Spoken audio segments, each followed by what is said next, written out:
Bismillahirrahmanirrahim. Assalamualaikum warahmatullahi wabarakatuh. Nah, bagaimana kabar teman-teman semuanya? Mudah-mudahan dalam keadaan sehat walafiat. Nah, teman-teman, sudah lama sekali ya. Atau udah berapa waktu ini kita tidak buat video. Nah, pada kesempatan kali ini kita akan masuk ke tema 2. Nah, teman-teman semuanya, mudah-mudahan kita semua berada dalam keadaan sehat walafiat. Nah, teman-teman, sebelum kita belajar, marilah kita berdoa terlebih dahulu. Sikap berdoa, tangan di depan dada, siap berdoa. A'udzubillahi minasyaitonir rajim. Bismillahirrahmanirrahim. Raditu billahi rabba wa bil islami dina wa bi Muhammadin nabiyya wa rasula. Teman-teman semuanya, hari ini kita akan belajar bahasa Indonesia, yaitu tentang mengurai kosakata. Nah, kemudian juga konsep keragaman benda berdasarkan bentuk dan wujudnya. Kemudian yang kedua kita akan belajar PKN. Apa yang kita pelajari adalah tata tertib dan aturan.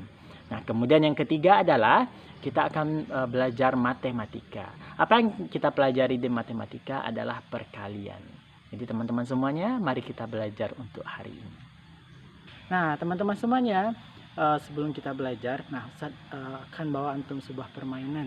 Nah, untuk itu teman-teman, kita butuh beberapa peralatan. Yang pertama adalah ada batu, ada kayu. Nah, kita cari sama-sama ya. Oke, sekarang kita cari batu.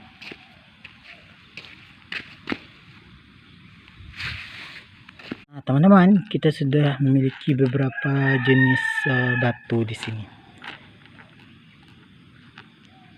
Nah, teman-teman semuanya, sebelum kita bermain congkak, maka ada tata tertibnya, teman-teman. Ada tata tertib, kemudian aturan.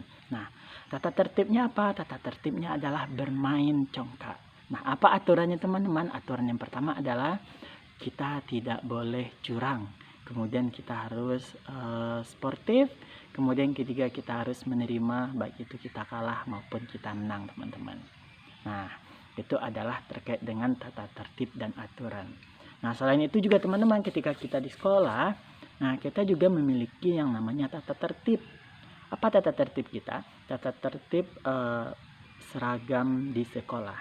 Nah, tata tertibnya adalah seragam di sekolah. Kemudian apa peraturannya? Peraturannya pertama adalah setiap hari Senin misalnya kita harus memakai baju merah putih. Kemudian hari Selasa kita harus pakai baju batik. Kemudian hari Rabu aturannya adalah kita pakai baju olahraga. Kemudian hari Kamis adalah kita pakai baju pramuka. Nah, kemudian juga di hari Jumat kita adalah berpakaian muslim. Nah, kemudian juga ada peraturan lain dari baju, teman-teman. Terutama bagi yang aulat. Yang aulat berarti adalah bajunya harus masuk ke dalam kalau baju merah putih.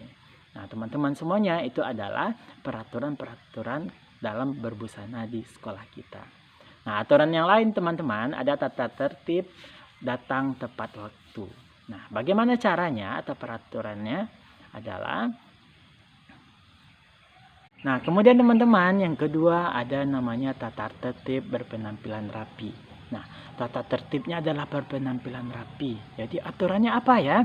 Bagaimana cara kita supaya kita berpenampilan rapi? Pertama, rambutnya terutama yang aulat berarti tidak boleh panjang. Kemudian pakaiannya harus rapi ya, teman-teman. Nah, kemudian harus menggunakan sepatu. Kemudian juga yang bagi yang aulat adalah harus menutup aurat. Bagaimana caranya? Harus pakai jilbab, kemudian ada pakai manset, kemudian yang banatnya adalah pakai kaos kaki. Nah, itu tata tertib berpenampilan rapi. Nah, kemudian kita buat lubang. Nah, hari ini kita akan bermain congkak. Bukan ini ya, teman-teman ya. Saat buat dia ada anaknya 1, 2, 3, 4. Ada 4 dan ada satu tempatnya, induknya. Nah, sekarang masing-masing lubang akan Ustadz isi 3 masing-masing batu.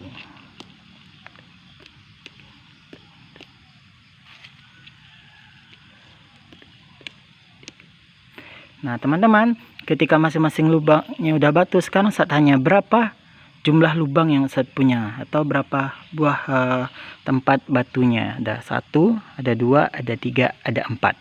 Masing-masing di dalam ini ada berapa buah batu? 3. Oke, kita tulis sekarang yang ini adalah 3. Ini 3. Ini juga 3. Dan ini juga 3. Nah, teman-teman, sekarang kita belajar perkalian. Bagaimana caranya? Nah, pertama adalah kita hitung dulu berapa jumlah tempat batunya atau lubangnya. Yang Ustaz kelompokkan ada 4. Ada 4. Nah, masing-masing batunya ada berapa tadi? Ada 3, berarti 4 kali 3-nya.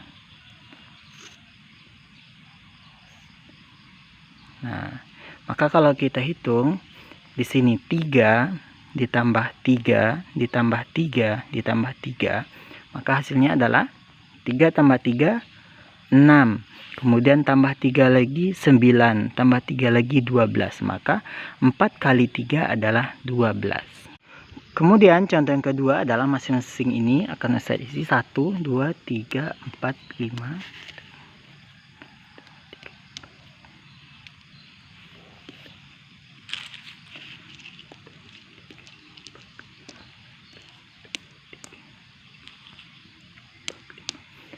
Nah, sekarang teman-teman kita hitung ada berapa jenis kelompok dia lubang di sini. 1, 2, 3, 4. Sekarang masing-masing isinya ada berapa? Ada 1, 2, 3, 4, 5. Oke, 5. Yang ini juga sama 5. Ini juga 5. Ini juga 5. Nah, dari masing-masing ini kita hitung dulu teman-teman. Sekarang kita cari, karena pembelajarannya perkalian. Pertama kita hitung berapa jenis kelompoknya, atau ada berapa lubangnya. Ada 1, 2, 3, 4. Nah, kita tulis pertama di sini 4. Kemudian kalau perkalian itu, nah, berapa isi dari masing-masing ini? Kita hitung ada 1, 2, 3, 4, 5 tadi ya, semuanya 5. Berarti 4 kali 5-nya. Berarti 4 kali 5-nya teman-teman. Berarti 4 kali 5-nya. Berarti 5 ditambah 5 ditambah 5 ditambah 5. Maka hasilnya adalah 20. Nah, teman-teman semuanya, mari kita baca bersama atau kita lihat bersama dalam surah Al-Baqarah ayat 261. Nah, secara garis besar artinya adalah teman-teman, perumpamaan bagi orang-orang yang menafkahkan hartanya di jalan Allah adalah seperti satu buah benih, kemudian menghasilkan 7 bulir, kemudian 7 bulir itu akan berbiji, masing-masingnya adalah 100. Berarti kalau ada 7 dikalikan 100 berarti ada raya. Itu yang kita guna untuk bermain coklat tadi. Maka Ustaz ada kegiatan selanjutnya. Nah, Ustaz kumpulkan beberapa batu, kemudian Ustaz juga butuh kayu, kemudian berapa tempat air minum mineral, gelas, dan juga ada tempatnya sedikit dan ada tupperware. Nah, ini adalah berisi air putih teman-teman. Nah, sekarang kita coba lihat ya teman-teman ya. Ketika kita masukkan batu ini ke dalam gelas ini, nah, lihat batunya, apakah ada batunya mengalami perubahan atau tidak? Nah, ternyata batunya tidak mengalami perubahan. Keluarkan lagi. Kemudian kalau ini kayu kita masukkan ke botol minum, maka juga kayunya juga tidak mengalami perubahan teman-teman. Nah, sekarang jika air ini saya buka dan saya masukkan ke dalam tempatnya, nah, ternyata dia berbentuk seperti ini teman-teman. Kalau saya masukkan ke sini juga, dia akan membentuk seperti gelas. Nah, dan di sini airnya juga berbentuk seperti botol minum. Nah, berarti teman-teman, air di sini dia mengalami berubah sesuai dengan tempatnya. Sedangkan batu, kayu, dia tidak berubah walaupun dimasukkan kemana saja. Misalnya batu ini kita masukkan ke dalam air. Nah, apakah ada perubahannya teman-teman? Tidak, dia tetap menjadi batu. Nah, kalau kita masukkan juga batang kayu, nah ternyata juga tidak mengalami perubahan.